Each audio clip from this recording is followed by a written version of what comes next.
Yeah.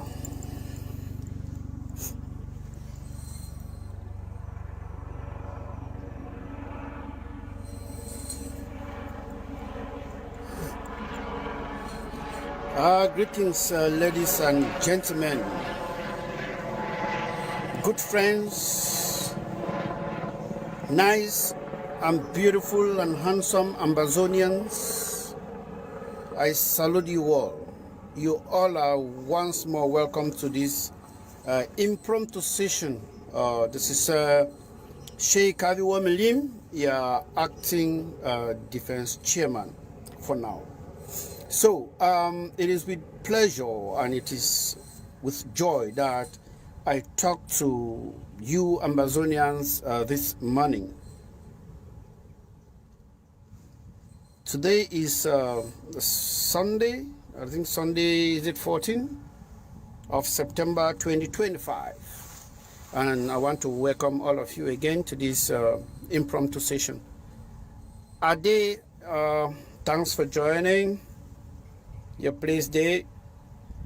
I see you all, and please just invite as you join so that we can maybe talk together and encourage each other and see where we move from here.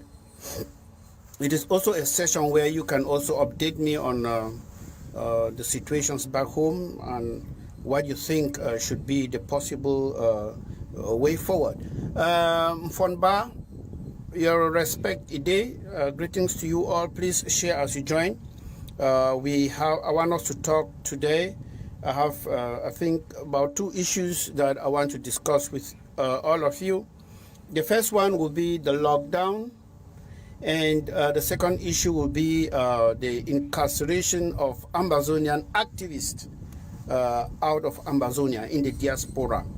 We will talk about that, and then we will sign off for the day. So please encourage people to join so that we can know what is happening within our revolution, the lockdown, and the incarceration of Ambazonian leaders in the diaspora. Better boy, a place day. Greetings, Het Balbun. Greetings, I see you. Please share as you join.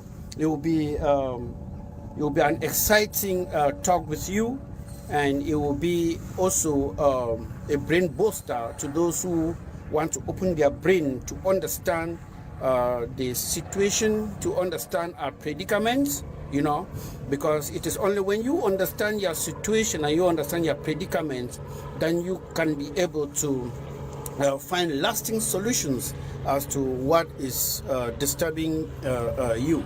So Ebuka, you're welcome. Ebuka Italiano, yeah. Ototoma, Kedikori Ebuka.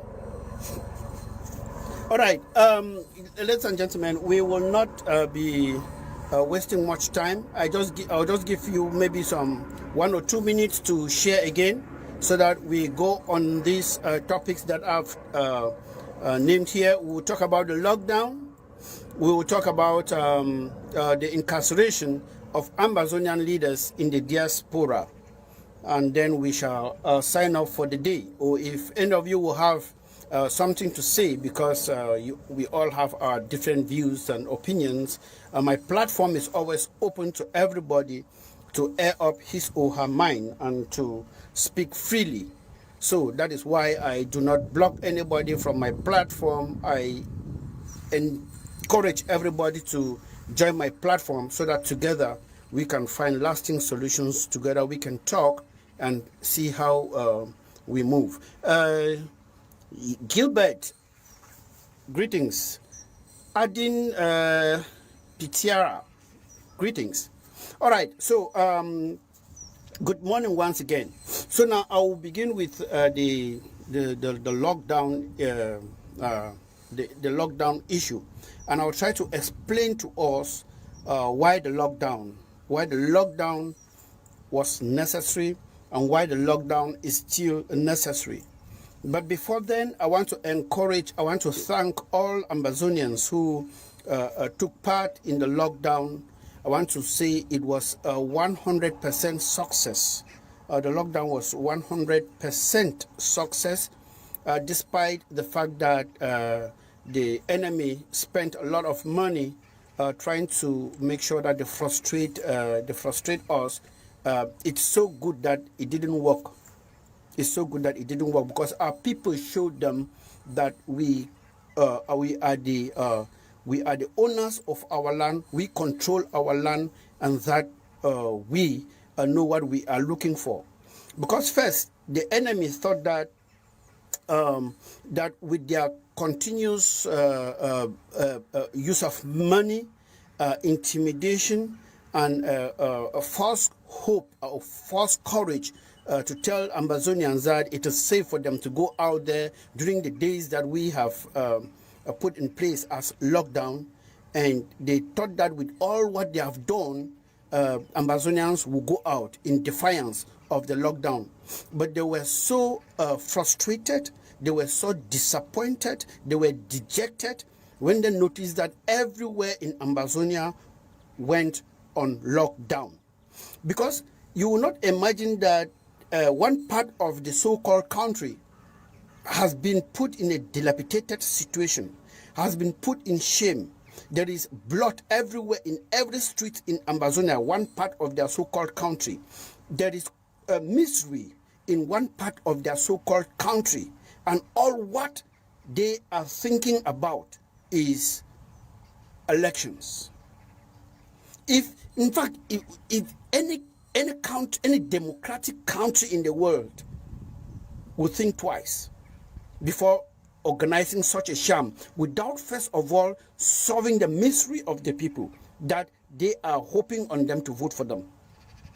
So you will not believe that they are saying that the country is one and indivisible, but yet there is bloodshed everywhere in Ambazonia, and it doesn't concern them.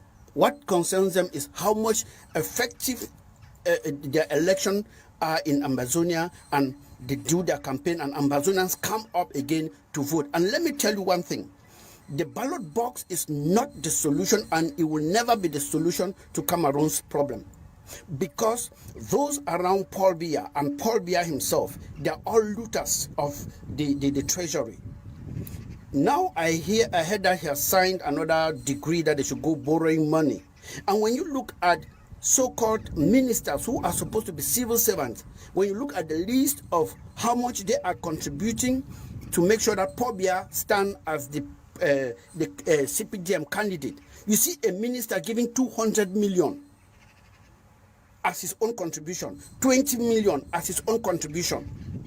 What? The these are not businessmen, these are ministers. Where did they get this money from? You see, Francophones don't ask those questions, but we who are of the English orientation, people who want to make a better future for themselves, who are patriots, are asking those questions.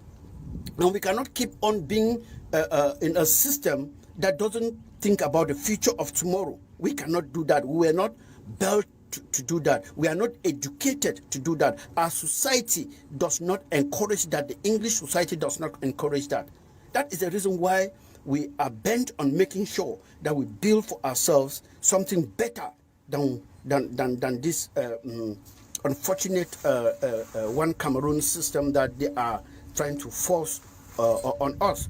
So they are struggling to make sure that this election takes place in Ambazonia. So with how much they have spent, with all the outings they had made, they thought that the lockdown would not happen. But Ambazonian people showed them where they belong and what they think is the best step forward, and that is they stayed at home. There was no major problems reported during this the past week of the lockdown, except for the fact that we are notified that some Ambazonians were arrested by the military of occupation in Ambazonia, the Cameroon military of occupation, somewhere in the southern zone and in the northern zone. The ones in the southern zone, they were sitting along the street and chatting When the La République van just came and stopped in front of them, some escaped, and those who did not escape were rounded up and taken to the brigade. Then in the northern zone, some were going to the field playing football, and La République du Cameroon stopped them on the road when they were going to the field with their ball and arrested all of them, telling them that the fact that they have the courage to go out on a day like this, it means that they are Amber boys. And they rounded them. They were around 7 to 8 guys, and their families had to go and pay 50,000 to remove them. Else they send them to Bafut Airport, as I said, and then they will find themselves in Konengi. That's the threat they gave them.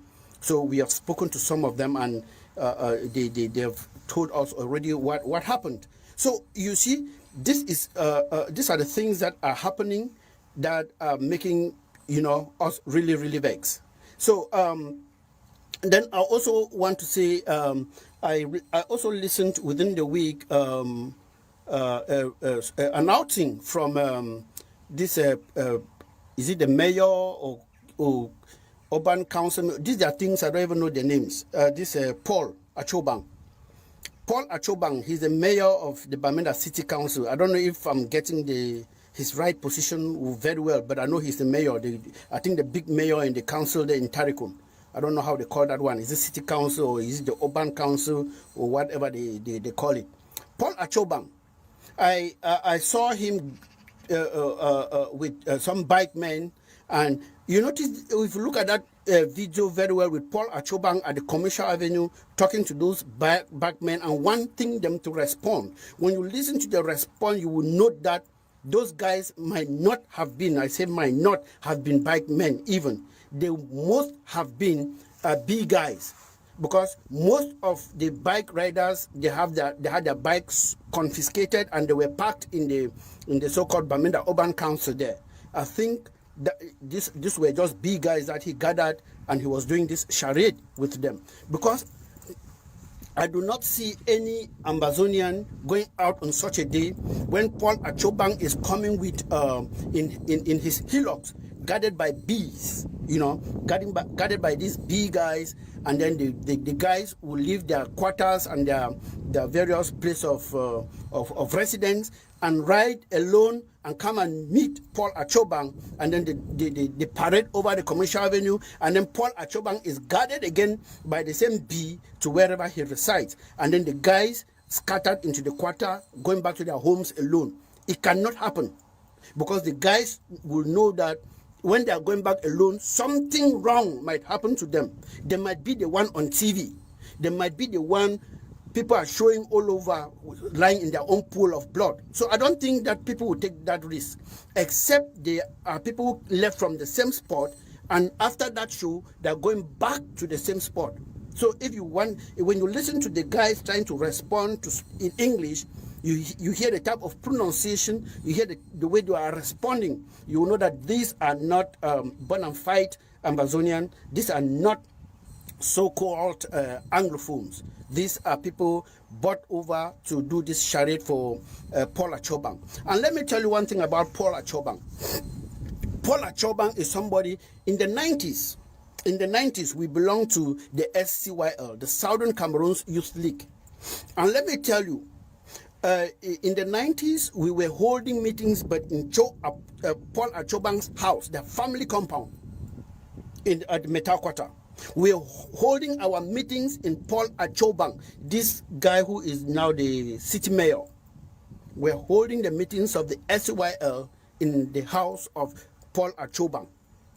This is somebody I will spend most of my time. That time he was running, I think it was, he had a small office around the big man con there, towards the PCC Pamobang's school. He was running an office there. I think a contractor. He was a petty contractor at that time.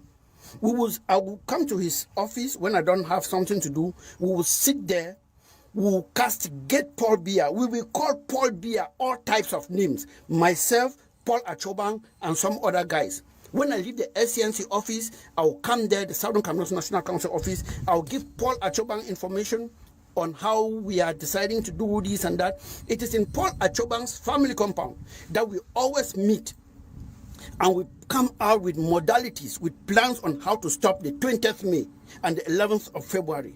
For myself, Paul Achobang, and the rest, we knew that these were the days that we were made slaves. These were the days that the final nail was nailed on our heads as perpetual slaves. We were so unhappy with the dilapidation of Ambazonia. We were so unhappy with the economic situation of Ambazonia. We were so unhappy with the fact that we produced more than 67% of the GDP for the Cameroon gross product, and we received nothing. Myself, Paul Achobang, who is crying now and calling Paul Biya as if Paul Biya is more important to him than his father. Paul Achobang, his brother Eric, may his soul rest in peace, will be turning in his grave to see what this man has become. If I am calling Paul Biya, you know sometimes I used to write and call Paul Biya the vampire. This is an adjective that I got from Paul Achobang. If you would have told me that this man will stand up someday to glorify Paul Biya, I will tell you, Babas, that it cannot happen. But when I look at him, when I look at Nijan and I look at him, I begin to see why some people get into this Ambazonian struggle.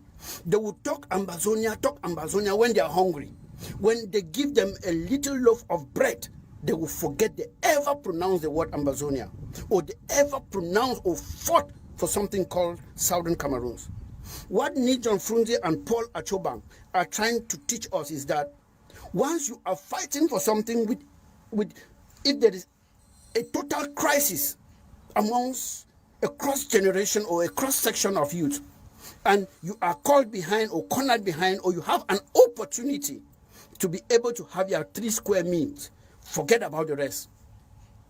Forget about the rest of the people and start eating your 3 square meals.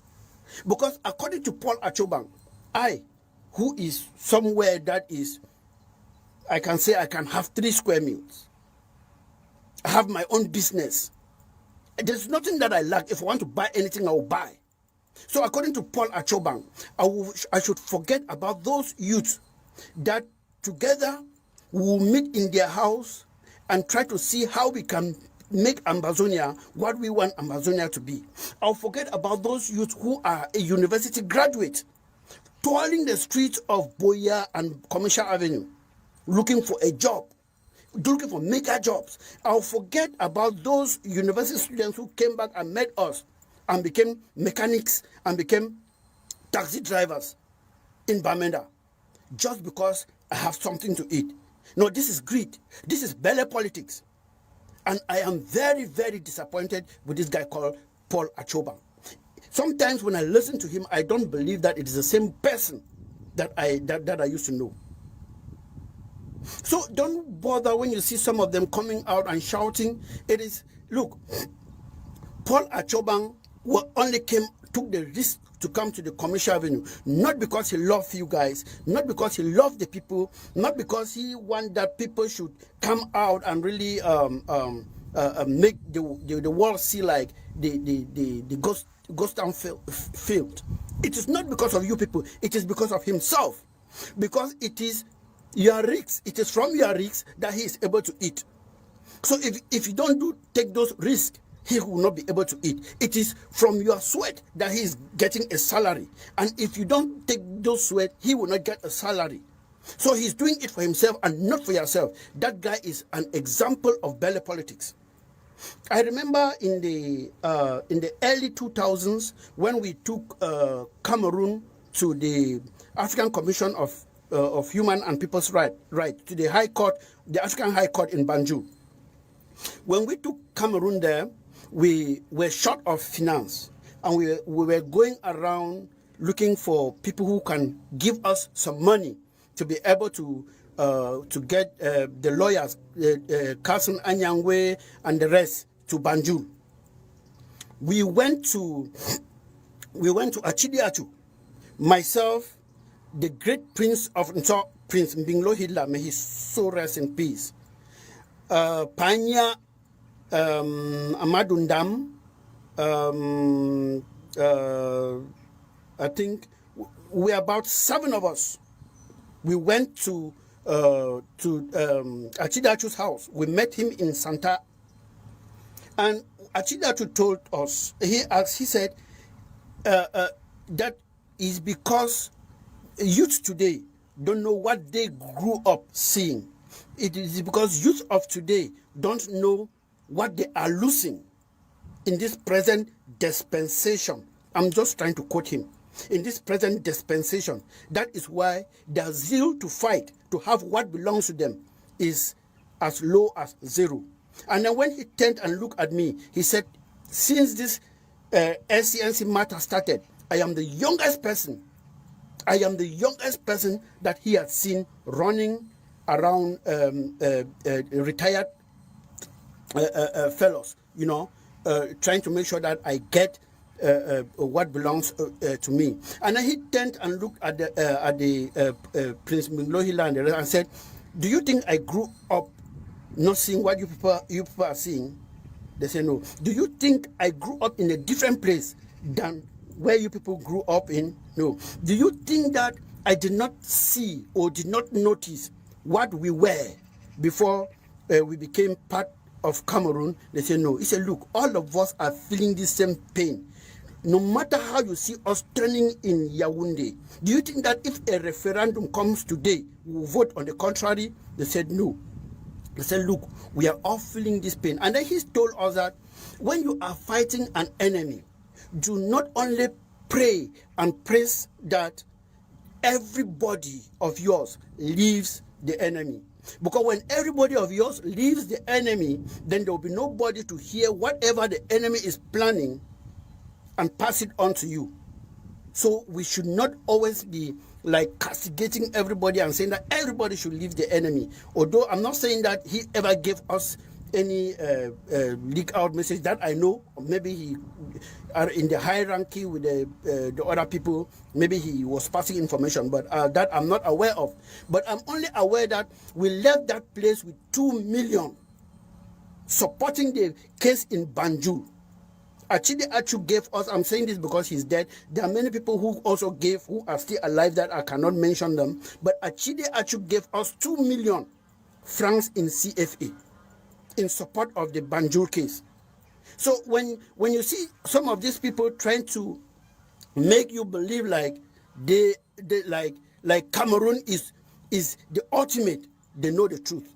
Sometimes it is intellectual dishonesty. Sometimes it is hypocrisy. Sometimes it is belly politics. And I'm saying this because I don't want us to be falling for their charades. I don't want us to be falling for their charades. So Cameroon has seen that our lockdown was very successful. To the word success. Now they were thinking that if they can maybe stop this lockdown from happening, that they have maybe just a 15% chance that this lockdown will not happen. Then their election also will happen in Amazonia. That was what they were thinking. But when they saw the success of this lockdown in Amazonia, they quickly held a meeting in Yaoundé. Like I told you, we have people within us who pass information to La République, and as well, we also have people within La République that feed us with information. They quickly had their meetings in Yaoundé, over and over, about 4 to 5 meetings on the lockdown in Ambazonia. And their problem was, if this lockdown is the way it is, then when they're not even talking about election, then when they'll be talking about election, the lockdown will be more, that it will be more severe than what they have seen. And some started proposing that, truly speaking, this thing doesn't look like it's gonna end. That the way forward should be to dialogue. Ambazonia, we have always been ready to dialogue with La République du Cameroon. We had always been ready to dialogue with La République du Cameroon, addressing the root causes of our predicament, addressing the root causes of our situation, addressing the root causes of our melancholy. We have always been ready. We are not afraid of dialogue. In as much as there is a third, fourth, fifth party, in as much as Cameroon sends a recommendation, a written letter, and announced over CRTV that, truly speaking, they are ready for dialogue, that they are ready to solve this charade, they are ready to stop this blood, they are ready to stop this carnage. We will be ready for dialogue. Before, they will just send in behind the screen some 2, 3, 4 people and say they're ready for dialogue, and we run there. And then at the end, what they wanted passed, they refused that, they did not send anybody for dialogue. That thing will not happen again. If we are going to dialogue with Cameroon, it must be made known. If not, we will fight till. There's no way Cameroon can defeat Ambazonia in Ambazonia. There's no way. There is just no way. Even if all of us in the diaspora are arrested, Ambazonia will go on autopilot. The type of foundation that we have laid down is not the one that we sit here and telecommand anybody. Ground Zero is taking care of itself. That's why you see we are talking free. We are not afraid.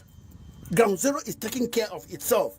Some of the laws that you see sometimes, and you are blaming, oh, the leaders this, oh, Cho Ayaba this, oh, Benedict Kwa this. Those laws are not taken by us. That's why you see we are not afraid. Ambazonia, the soldiers are, some of you think that most of them are fools, or you think that they are uneducated. Many of them, you will be surprised, are university graduates. University graduates frustrated by the same system that frustrated some of us to leave the country.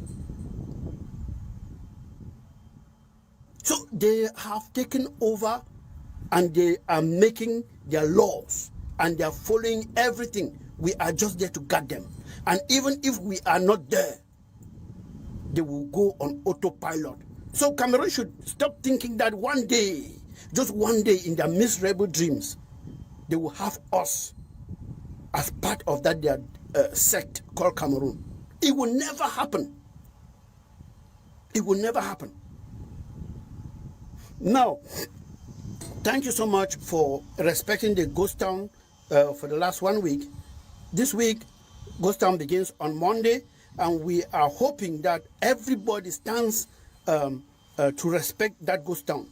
I know some of you are saying that, oh, I mean, naysayers or empty-heads people or intellectually dishonest people are writing every day or making audios telling you, oh, you are hurting by your own. Look, this Ghost Town is hurting only you. It's not hurting nobody in Yaoundé. It's not hurting anybody in Douala. Look, we are not prepared to hurt people in Yaoundé or Douala. People in Yaoundé or Douala, the Francophones, they are free. They are happy with their system. Those who are not happy with their system are Ambazonians. You will not free Ambazonians without them being hurt. You will never free Ambazonians without them sacrificing.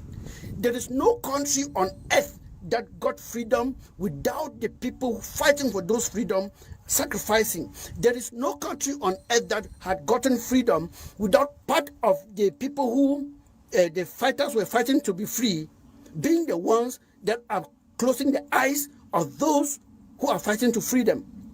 Even in South Africa, there were still black South Africans who were enjoying from the system, who were eating crumbs just because they were able to be gate people in a white man's house, just because they were able to be cooks in the white man's house, just because they were able to be farmers in the white man's farm. They were fighting against those who were fighting. They were fighting against those who were fighting against apartheid, because they knew that when apartheid will be scrubbed, they will lose their job as gate men. Look, South Africans happy and proud to be gate man in a white man's house, even if that white man is paying you 1 million francs CFA, for example, a month. You are still an idiot.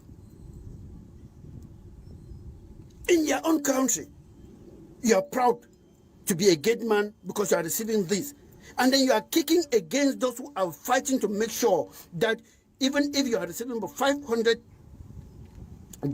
or 500 pounds or 500 CFA in a country that you call yours, that respects you and building a better place for the future of tomorrow, and you are like kicking against them because you see some Ambazonians are castigating us. They're abusing us because they are enjoying from the system.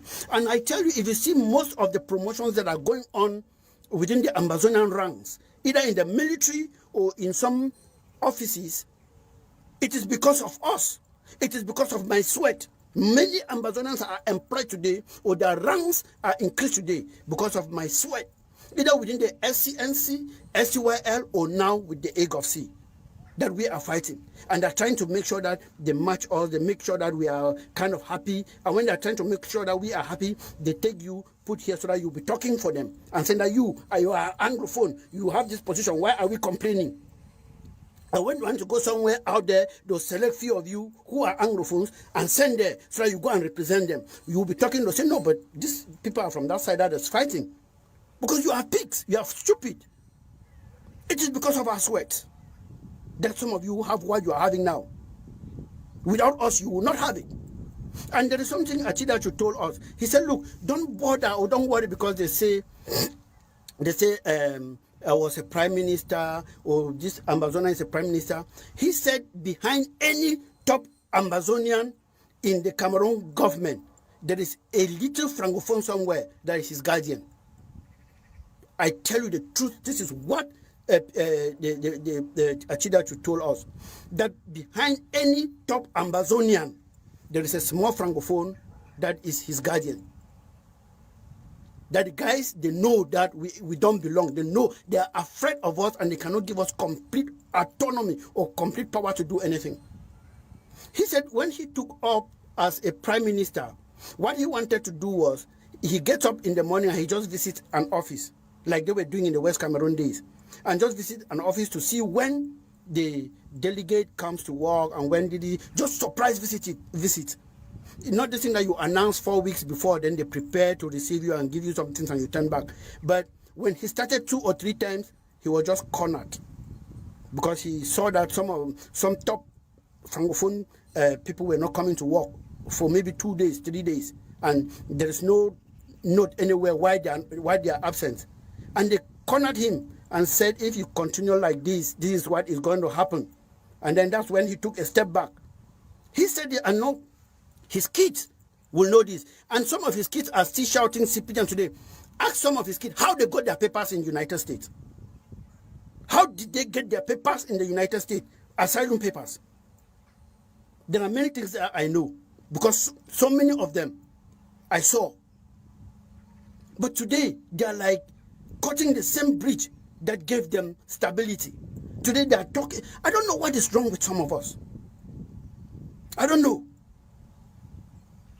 So, ladies and gentlemen, I am just struggling to say that the success of this lockdown had made Cameroon to start thinking that this success will carry on right to the day that they are having this nonsense in our territory called elections. And I am here to reiterate that this lockdown was just a wave. The lockdown on that election nonsense, please don't be the one who be paraded around in pictures on television because you risk yourself out there for nothing. Because anybody even participating in this election, either in La République du Cameroun, they are just going there to legalize the kingship of Paul Biya. The ballot box cannot send Paul Biya out of that country. Never.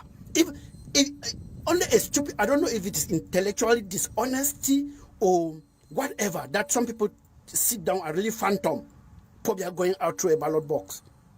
That is crazy. It's the same thing I said last election and the one before last. Some people know, don't worry, this time around, those type of knee-joint stock. This time around, it cannot happen. If it happens, when it happens, nothing will happen. So I'm just going out there to legitimize him, to make the international community see that at least there was an election. But if you stay home, that's a big sign. That's a signal. So, Ambazonians, be prepared to be heard. to be free. Be prepared to risk everything to be free. Be prepared to go hungry to be free. Because there are humans who only want to eat. They don't want to plant, and they don't even want to harvest. They just want the food in their fridge or somewhere in their microwave or on their gas cooker. There are some who don't even want to cook. They just want to eat, don't cook. These are lazy fellows. In all democratic countries that fought for their freedom, they went through hell. They went through pain. They went through disappointments. They went through everything that Ambazonia is going through. That of Ambazonia is more projected because of social media. It's no different from what others went through. Those who fought to free America, they went through the same shit. They killed a lot of Brits in order to be free. Would they go and exhume their bodies and put them to jail because they killed a lot of Brits before they got free? Mahatma Gandhi banned all English goods, all British goods in India when they were fighting to free themselves from the colonial yoke of the English. They went through hell. If they saw you with an English product, you'll be beaten, you'll be killed, you'll be imprisoned. They went through hell. They sacrificed. This lockdown that is coming on the their election nonsense, will go with our borders closed. No food will leave Ambazonia to La République du Cameroon. If you have your transport or whatsoever that you think that you will violate these laws, that will be a problem. We are cutting down food distribution from Ambazonia to Cameroon. It will be a complete lockdown of our borders. And this, we mean it. And that we will do. It takes a few people who have gone mad to free thousands of blind people, or to free thousands of people who are slaves but they don't know they are slaves. Please be one of those few people who have gone mad to make sure that we have a territory that we can project out there, that we can proudly beat our chest and say, yes, we belong. You have a territory that you can sit on your sofa and you watch a football match with everybody playing. You can say, oh, I used to know this guy in Kumba. Oh, that small boy that was in Mutengene. Oh, look at that guy from Bui. Oh, look at that Minchum guy. The guy is wonderful. You know, you look at football with pride. You know everybody. That even when they are paid, they come back to the village and they'll be able to buy granite from a mother along the road, making sure that that money is turning. Look at those who are playing their football in La République du Cameroon. Who do you know there? They will only bring, every year, they'll bring in one Ambazonian who might even sit on the bench. One Ambazonian to make sure that you go by and say, no, but no, Stanley, I know they didn't know. Five Collins, they didn't know. No, I don't know that. That is what they do. Anglophiles, and they are right to call us that. We are full of shit. But some of us must start thinking out of the box. Because what they have, Ambazonia can have it. And better. We can build a better country than these French people. Which country in French territorial Africa can compare with any country in English territorial Africa? So these guys, they had brought us from where we were in the early 50s down to nothing. Down to nothing. So now I go now to the arrest of our leaders in the diaspora. Some of you, if you see me, I'm talking and I'm not afraid. This is how the chairman of the World Council was talking, and he is not afraid. And where he is now, he is still not afraid. He's a soldier of the revolution. This is war. Before we started this thing, we knew already that we were getting into war. And this war will be fought in so many phases. All of us are ready. He came out and he was telling you, his arrest did not take him by surprise. He had been waiting for it. The arrest of the chief of logistics didn't take him by surprise. He's been waiting for it. Because he knows that Cameroon is that country that goes behind and squander money like World Bank is a Cameroon bank. You know, they will bribe people there, do things like that, and then they'll find themselves only to understand that God works in mysterious ways. See, God's ways are not man's ways. And God is a God that brings, let me say, he brings good out of every evil situation. Yes, I am not religious. I'm spiritual. Like I told you people, I believe in God. What I don't believe in is this other kind of parades, you know. So, look, I will tell you one thing. It's going to be 1 year since Dr. Lucas Ayaba was arrested in Norway. They thought that when they picked him up, it would just be blah, blah, blah, blah, blah, blah, blah, blah, and then he is sentenced. We are pleading, we had been the one pleading for the past how many months? Take him to court. Take him to court, oh Lord, take him to court. One, ask yourself, those of you who write, oh, Ayaba is in jail, oh, they did this. Ask yourself, why are they not taking him to court? Norway, the laws of Norway Norway is not as democratic as America. I've just come to realize with the arrest of Dr. Lucas Ayaba.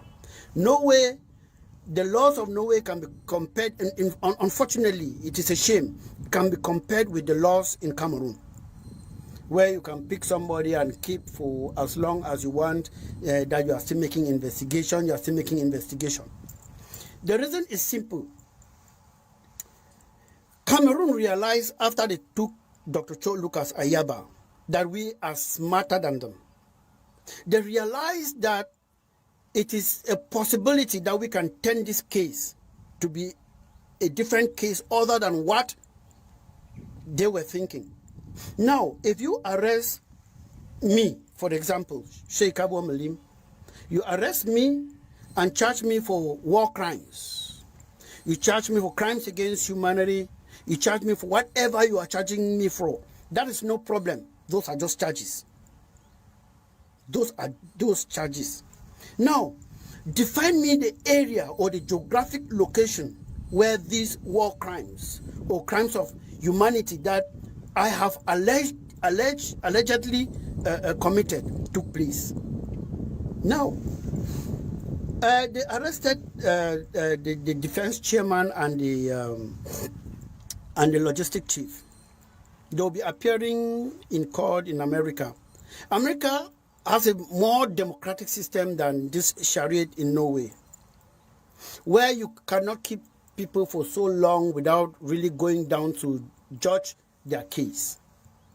I pray they don't dismiss that case. I pray they judge the case.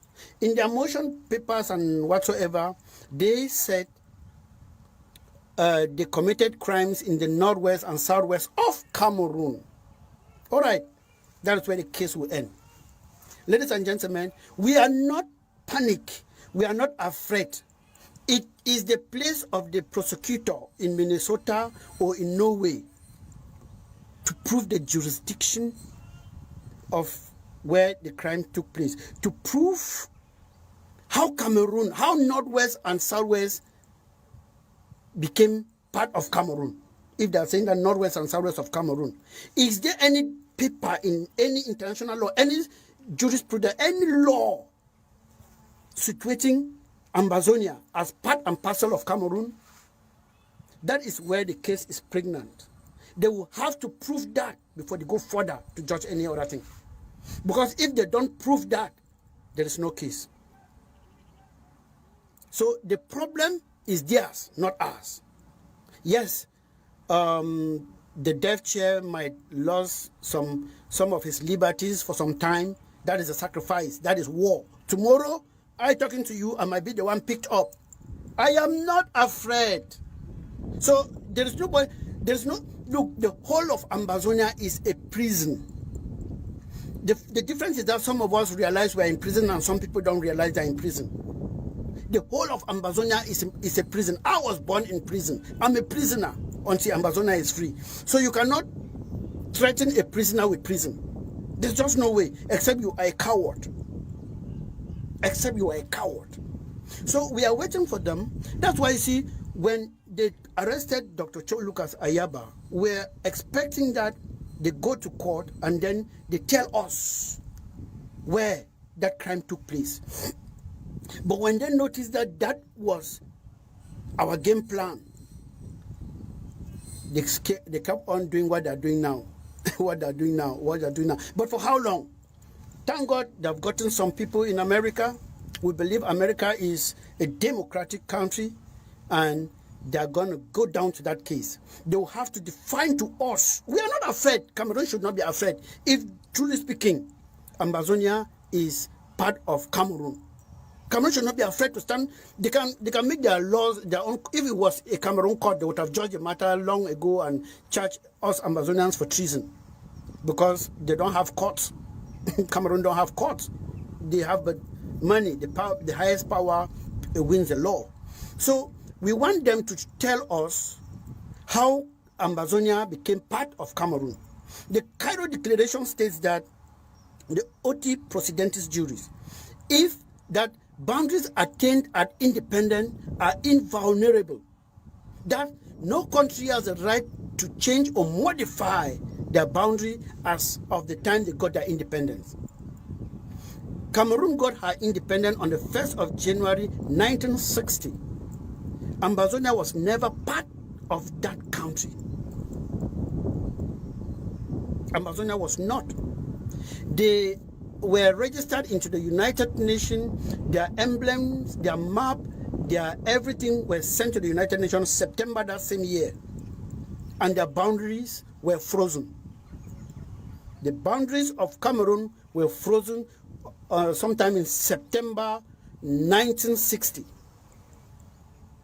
By error or by some mischief, which went contrary to all international laws that brought in the trusteeship territories together, the United Nations asked the peoples of the British Southern Cameroons if they want to have independence by joining Nigeria or Cameroon. Foncha and the rest, to cut the long story short, chose the lesser option. Because Tafawa Balewa of Nigeria at that time said if we were to join Nigeria, we will be joining Nigeria to become an integral part of Nigeria. But then who was this Republican man at that time, Amadou Ahidjo, he told the United Nations that if the peoples of the British Southern Cameroons want to join them, they will be doing that at a footing of equality to form a two-state federation with them, equal in status. In a federation, we have the right of our military, we have the right to do our economy, we have the right, our own laws, the way we want to do, we only meet with them at the federal level. So that's what we knew, you know. So that is what we joined to create, which in itself violated the trusteeship laws, which said that all of us should move politically, economically, socially towards self-rule. We were all category TB territories under the League of Nations. Cameroon, Ambazonia, and the rest of the territories. So there is just no way Cameroon can stand in any court. In fact, if they arrest me, I do not need a lawyer. Cameroon can come with all the brains they have in Cameroon. I will not need a lawyer. I will not need a lawyer. I grew up in this case. I grew up in this Ambazonian struggle. I started following this Ambazonian struggle as a teenager. So there is nothing that any Cameroonian know that I don't know. So, like I'm saying, they should look, Ambazonians, they should not threaten you with any cord or anything. Don't be afraid. There is nothing they can do. There is nothing. As you take one, you see the way the egg of sea is built. If you take one man and the next person is coming up, you take one, the next person is coming out, and the next people might even be more aggressive with this freedom than myself. I wish I could do more than this. I wish I could do more than this. So, like I'm saying, you will understand also that La République du Cameroon took Nigeria to the International Court of Justice in the I think was it the early 2000 or late 90 something. Cameroon, La République du Cameroon took Nigeria to the High Court, the International High Court, over Bakassi Peninsula. Some of you will know this case. You see, you will note that it was Cameroon that took Nigeria to the court, to the International High Court over the Bakassi Peninsula. But the ruling of that case introduced a third party into the case. You know, have you all read the ruling? The ruling read that Bakassi belongs to the British Southern Cameroons. Bakassi belongs to the British Southern Cameroons. It is Cameroon that took Nigeria to the High Court. Why did the court not rule by law that Bakassi is a part of Cameroon? So you begin to understand that there is no law anywhere that makes the British Southern Cameroons part of La République du Cameroon. The boundary stones are still there. The Muna-Simon Agreement is there. Is this something that Cameroon cannot erase? So guys, don't be afraid. In the early 2000s, we took Cameroon into the African Court of Human and People's Rights in Banjul. We took Cameroon to them. And the ruling ruled that we are a people with the right to self-determination. Those of you who are not very explicit, or maybe who don't really understand maybe some of these terminologies very well, please go and read it, because there's no time for me to start explaining to you. The rule that we are a people with the right to self-determination, and give Cameroon 6 months to get into constructive dialogue with the peoples of the Southern Cameroons, which of course Cameroon never did. So and you would understand that there is 1/20th of May that the United Nations, as a present to the president of La République du Cameroon, gave him as a present not one map of Cameroon, but 2 distinct maps, that of Ambazonia and that of Cameroon. Let us wait for them in court. Look, I know that where my boss is, the deaf chair, you should have confidence in the ego of leadership. Please, you should have confidence. We are not a people that just got up in 2016 and then joined others and were shouting, Ambazonia, Ambazonia, Ambazonia. These are the people who even caused a lot of trouble in this revolution. We are a people who knew this long ago, systematically understanding Cameroon. We are a people with a very long and deep tap root as far as this Ambazonian crisis is concerned. So have confidence. Where Dr. Cho Ayaba is, it is the struggle. Where Mr. Benedict Kwa is, it is the struggle. Where the chief of logistics is, it is the struggle. These are no nonsense guys. Cameroon, prepare your lawyers. We are waiting. We are going nowhere. We are going nowhere. This is me, Shey Kaavi. The only unfortunate thing is that these guys who are arrested are making history without me. Yeah. To me, that's That's the unfortunate situation. I wonder someday when these kids will be reading the history of Ambazonia, let them also read my name somewhere, even in just one line, that I was arrested for this noble cause, that I was arrested, for this beautiful stand for humanity. It is history, man. These beautiful and handsome gentlemen are making history without me. Those who are arrested are making history. They're making history. So wherever you are, please pay your taxes. Your freedom is here. Don't worry. I've told you that all of these arrests, they are pregnant. Nothing happens for nothing. God works in mysterious ways. Let them show us how Cameroon or how Ambazonia became an integral part of Cameroon. Let us show us what gives Cameroon the right to exercise her sovereignty over the peoples of Ambazonia. Let them tell us what gave Cameroon the right to have their gendarmes, their assassins, their proconsuls, these are francophone governors and SDO parading our streets. What gave the right in international law for them to be there? If Cameroon is not in Ambazonia, there would have been no lockdown. If Cameroon is not present in Ambazonia,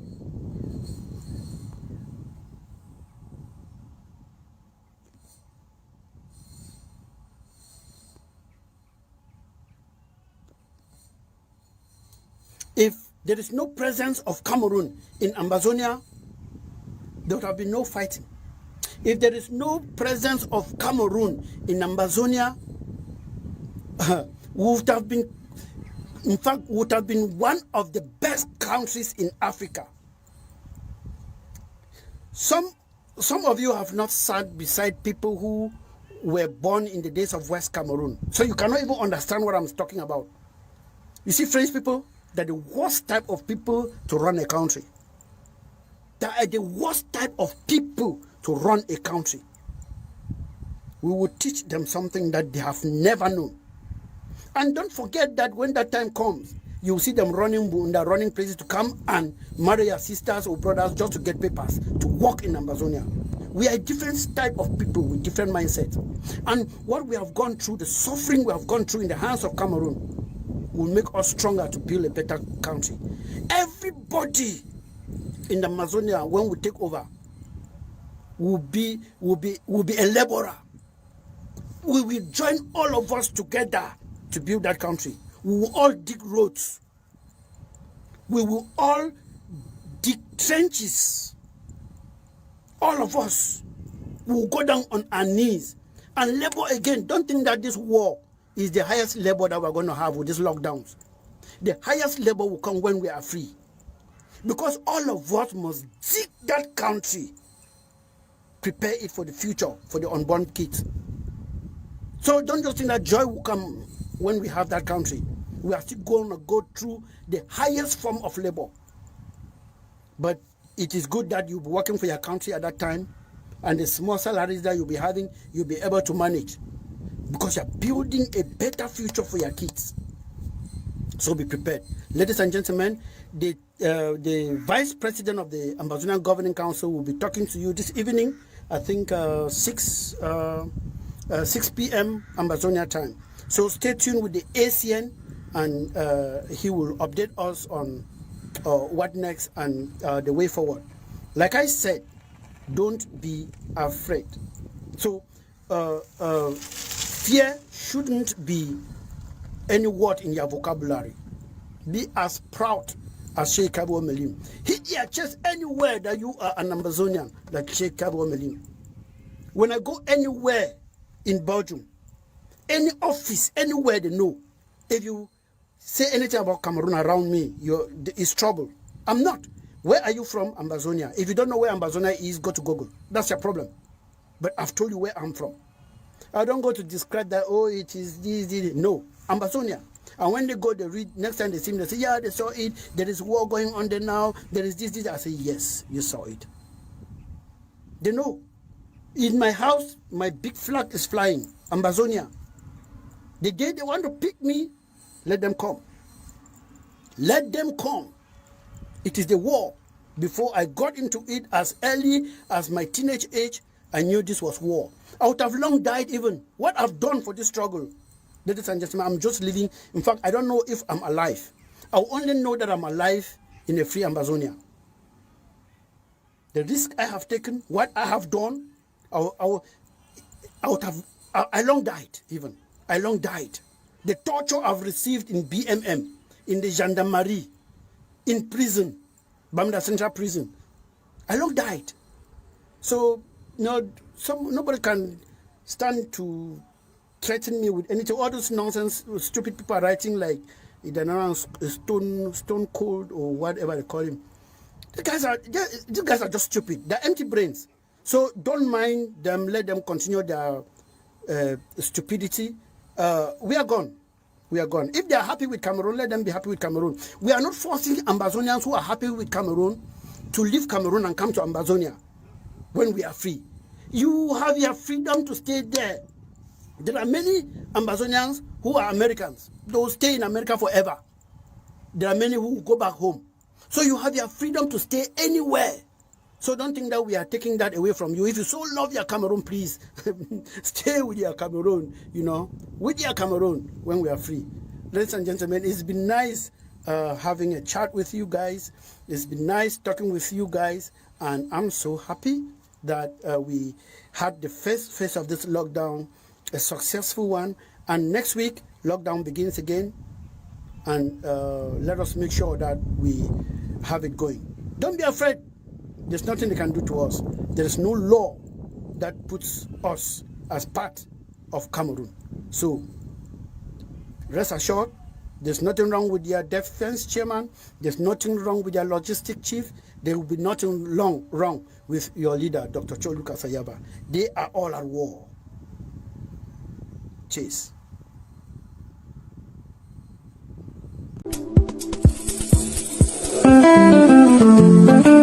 From 1954 to 1961. History has not forgotten that Buea was the headquarters of West Cameroon. History has not forgotten that Buea was the capital of Southern Cameroon. Southern Cameroon was an autonomous country with its own government, headed by a prime minister with capital in Buea. Southern Cameroon had its own parliament with the House of Chiefs. Southern Cameroon had its own airlines.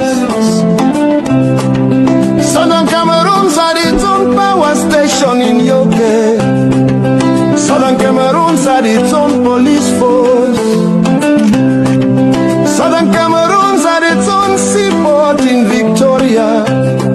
Southern Cameroon had its own currency, the pound sterling.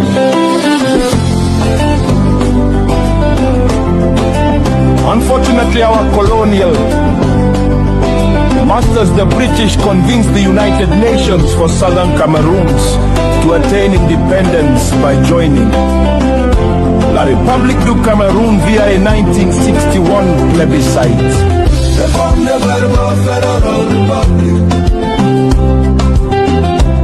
With a federal constitution. Article 47 prohibited the changing of the form of the federal republic. But La République du Cameroun changed the constitution through a 1972 fraudulent referendum of oui and yes. La République du Cameroun attained its independence on January 1, 1960 without Southern Cameroon. Southern Cameroon attained its independence on October 1, 1961. They formed a global federal republic. Our ancestors Kamal and Jolly Tombe reminded us that there is no union treaty between Southern Cameroon and La République du Cameroun.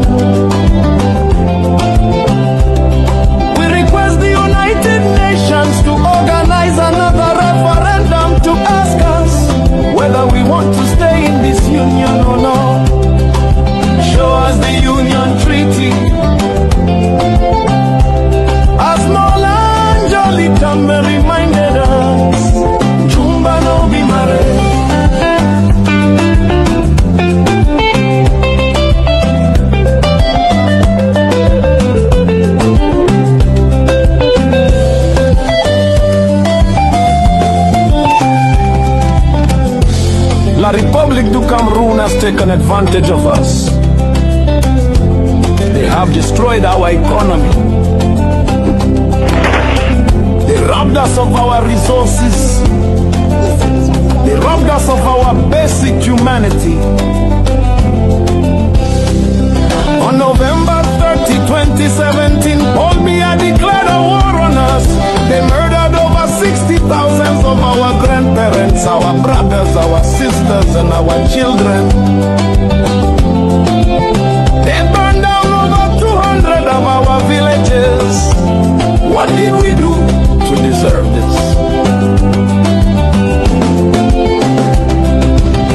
La Republic du Cameroon attained its independence on January 1, 1960, without Southern Cameroon.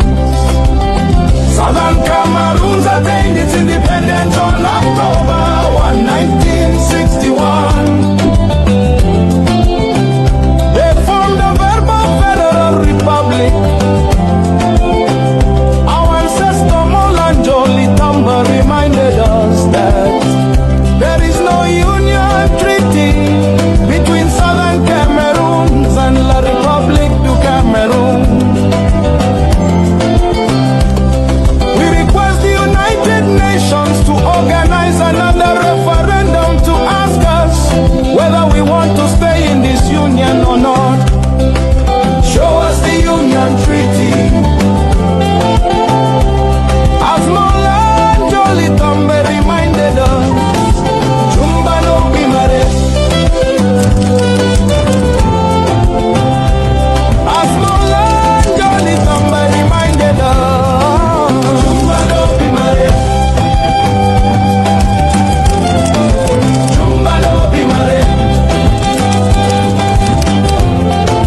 Jumba no Bimare. Jumba no Bimare.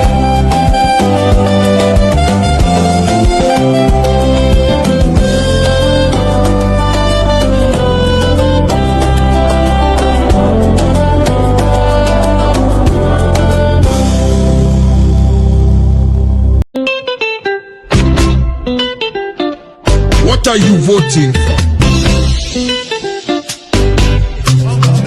They call us dog. They call us enemies in the house. So does that mean you are a dog? So does that mean you are an enemy in the house? If not, then what are you voting for? We are Southern Cameroonians. Elections are for citizens of La République du Cameroon.